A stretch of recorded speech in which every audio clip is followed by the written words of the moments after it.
Лечение прополисом простудных заболеваний кашля применяется в народной медицине.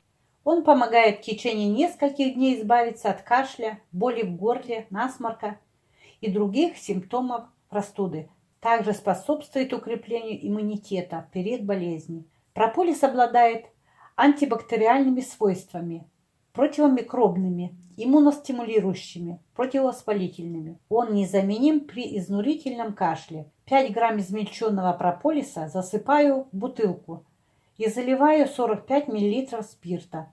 Ставлю в темное место на 10 дней, ежедневно встряхивая. Далее процедить и лекарство готово.